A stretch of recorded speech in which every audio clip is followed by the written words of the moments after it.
Hola mis queridos amigos, nuevamente con ustedes su Dr. Tigre, el que ronca en esta negra noche neoliberal latinoamericana, ideólogo del movimiento de internautas. Hoy hablaremos acerca de lo que está pasando con los detenidos, tanto en la Embajada de Ecuador como en las cárceles, por lo que se consideran delitos políticos, es decir, los perseguidos políticos. Lenín Moreno, sin querer, se ha convertido en un torturador. Y esto de convertirse en un torturador es algo muy fácil cuando se tiene el poder. Él tiene el poder, según sus propias palabras, no porque él quiso, sino porque las circunstancias lo llevaron y ahora pues está en ese cargo y está contando los días en los que se va. Y el que nunca tuvo y llega a tener, loco se quiere volver, dice el dicho, y palitos en los ojos se quiere meter. Pues él nunca tuvo ninguna opción realmente en su vida, hasta que conoce a Rafael Correa y lo acompaña como vicepresidente durante 2 periodos, del 2006 al 2008, desde el 2008 al 2012. En ese tiempo es el hombre con el cual Rafael Correa consulta muchas de sus decisiones y al cual Rafael Correa le auspicia, dándole la posibilidad de que pueda llevar acciones de salud que comprendían atención médica, equipamiento, cirugías, a todos los discapacitados del Ecuador, también a los ancianos, gente que se encontraba no considerada dentro de la sociedad. A tal punto este problema que en Ecuador, cuando nacían mongolitos, ni siquiera se los registraba en el registro civil, ni siquiera se los reconocía.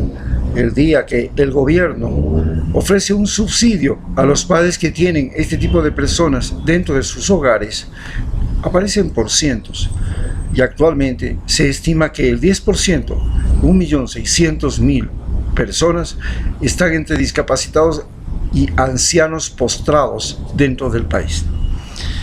Bien, tiene la oportunidad de mostrar su generosidad, su grandiosidad de espíritu como vicepresidente a través de una campaña en la que colaboran médicos cubanos, el gobierno cubano, las Fuerzas Armadas, los médicos que hacíamos en ese momento trabajo rural. Yo no era un médico rural, era un médico que trabajaba en el Hospital San Juan de Lachas, en la frontera norte, cantón, provincia del Carchi y cantón Mira.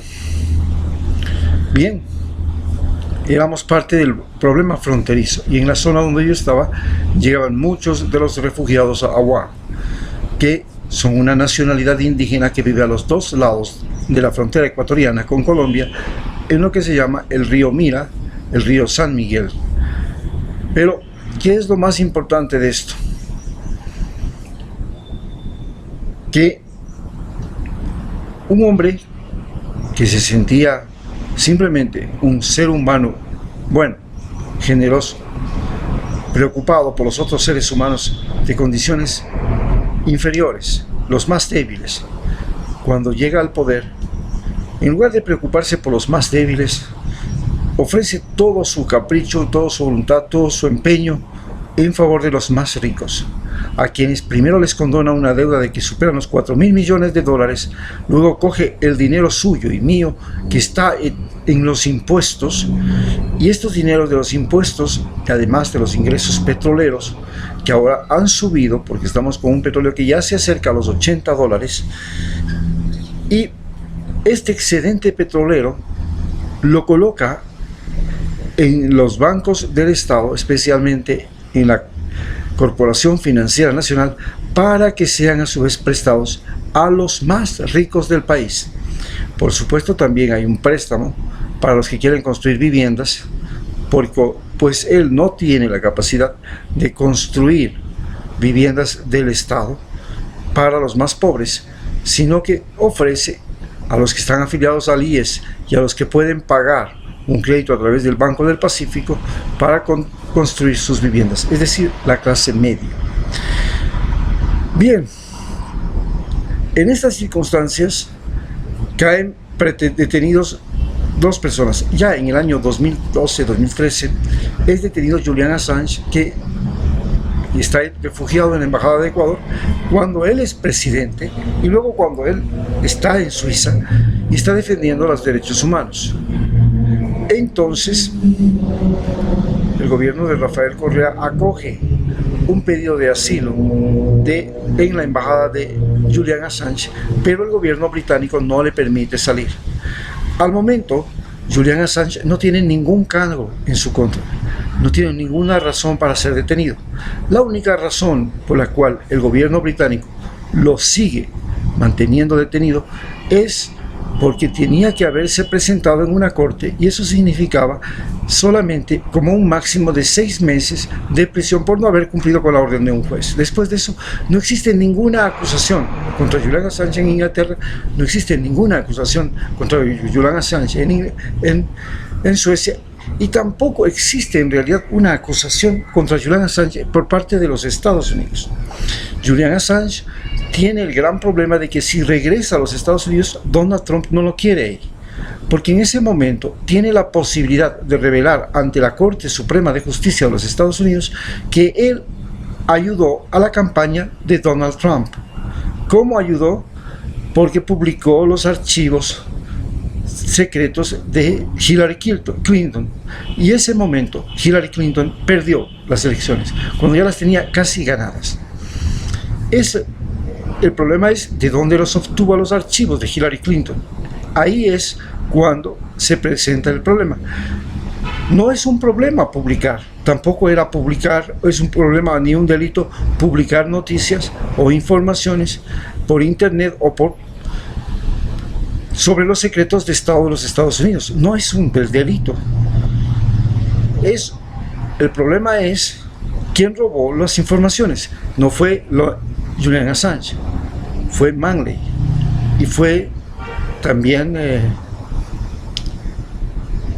aquel otro agente del servicio secreto que robó también algunas informaciones muy importantes y que ahora está refugiado en Rusia. Pero en fin, lo más importante es que Julian Assange no cometió el delito de robar a nadie. Él lo que hizo es publicar por internet y entregar parte de esa información a los periódicos, y fueron los periódicos del mundo los que publicaron las informaciones de Wikileaks. Entonces no había un delito, no existe un delito por el cual acusarlo en Estados Unidos. No ha cometido ningún delito de robo de información secreta, no. Él no ha robado, él lo que ha hecho es publicar una información que fue robada por otros. Inclusive Manley ahora está libre, Obama lo liberó, y él fue el que le entregó los secretos a Julian Assange. Por tanto, no existe una razón para que sea juzgado y detenido en Estados Unidos. Sin embargo, la persecución existe la seria posibilidad de que él pueda morir, porque muchas de las medidas que hace la CIA ha sido eliminar a las personas que consideran malas, lo que dicen ellos los canallas. Bien,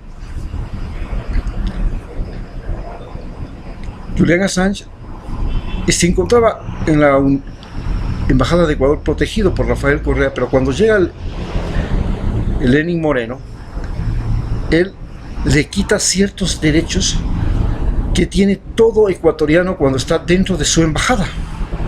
El derecho de comunicarse, el derecho de recibir atención médica, bueno, si la sigue recibiendo, el derecho de estar protegido de cualquier agresión, sea de un gobierno, sea de una persona, dentro de la embajada. Es un territorio de ecuatorianos para ecuatorianos. Y Julian Assange ahora es un ciudadano ecuatoriano.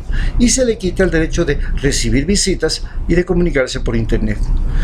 Esto es lo que ha apelado en este momento Julian Assange, y está siguiendo una acción de protección contra el gobierno de Lenín Moreno, porque él está violando la Constitución y los derechos de los ecuatorianos, y como Julian Assange es ecuatoriano, está violando ese derecho. Pero no solamente por ser ecuatoriano, en fin, Ecuador tiene compromisos con otros países de protección de los derechos humanos, algo que no tiene firmado Estados Unidos, y está en la obligación de proteger en las mejores condiciones posibles a cualquier persona que busque refugio en su embajada y que sea admitido como protegido del Ecuador. Pero ¿qué está pasando además con lo que es el caso de Glass? Glass es un vicepresidente del Ecuador que se desempeñó e hizo por el Ecuador algo que muy pocos ecuatorianos han hecho: la gran infraestructura de las megaconstrucciones. Nos dio represas, nos ayudó en el terremoto del 16 de abril del 2016 que afectó a Manabí y a Esmeraldas y que produjo una afectación a lo largo de 1000 kilómetros, destruyó miles de viviendas, mató 700 personas, destruyó toda la infraestructura vial costanera de gran parte del Ecuador, la parte central de Ecuador, y gracias a su capacidad de gestión se logró una rapidísima recuperación de todos los afectados del terremoto y se construyeron desde ciudades, carreteras, puentes, como en el caso de Muisne. Se construyeron aulas que se perdieron por miles, hospitales que se perdieron por cientos. Entonces todo eso es una gran gestión de Rafael Correa y de Jorge Glass. Se previno de inundaciones a través de las grandes multipropósitos que están en Chone, están en Manabí, están en la provincia de Los Ríos, para evitar las inundaciones. Gracias a eso se han salvado miles de vidas y se ha logrado ahora frenar un poco el fenómeno de la niña que nos está comenzando a llegar, es decir, la gran sequía. Pero además llenó de internet a todo el Ecuador, electrificó todo el país hasta el último rincón. Todas estas obras magníficas hechas por Jorge Glass nunca tuvieron una compensación ni una valoración como realmente debieron de tener, y ahora aquel hombre que nos hizo esto es acusado de haber asociado con su tío para delinquir. Su tío era un pícaro que hizo negocios a escondidas de él, pero se lo acusa de asociación ilícita, como si a usted, mi querido amigo, le metieran preso porque su hijo fue y chocó el carro suyo, o el carro. Esto es similar. El que chocó el carro tenía que estar en la cárcel, no usted, pero le dicen, no, el carro es suyo, usted se va a la cárcel porque ¿para qué le prestó el carro a su hijo? Y usted entonces es una conspiración para que su hijo, que chocó el carro y además atropelló a una persona, esa es una conspiración para matarlo al señor, a la persona. No, ese es el fenómeno que estamos viviendo ahora. A este fenómeno se le suma el hecho muy contundente que se podría considerar que consecuencia de decisiones cerradas como la que se mantiene contra Julian Assange, contra la que se mantiene contra Jorge Glass, juzgado con una ley que no existe, sentenciado con una ley que no existe y a una pena con la finalidad de que no pueda participar en cargos públicos en el futuro, y con fiscales que no existen, que no fueron normalmente, ante cortes que fueron hechas fraudulentamente a través de una consulta popular y de un consejo de participación ciudadana, donde lamentablemente está mi querido amigo el coronel Luis Hernández, a quien algún momento le pediré que por favor reflexione y se dé cuenta de que no puede seguir siendo el sicario político de Lenín Moreno. Entonces,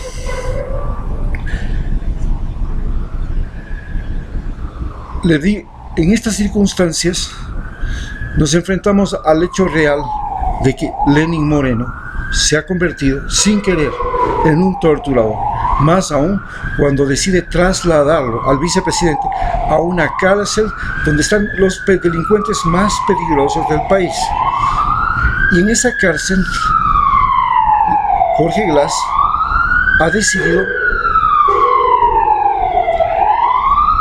una huelga de hambre, hacer una huelga de hambre, que pone en riesgo su vida, porque necesita medicación, es hipertenso y otras circunstancias especiales, y esto le pone en riesgo de su vida. Si llega a tener un mártir, entonces Lenín Moreno habrá cometido uno que se llama daño irreparable.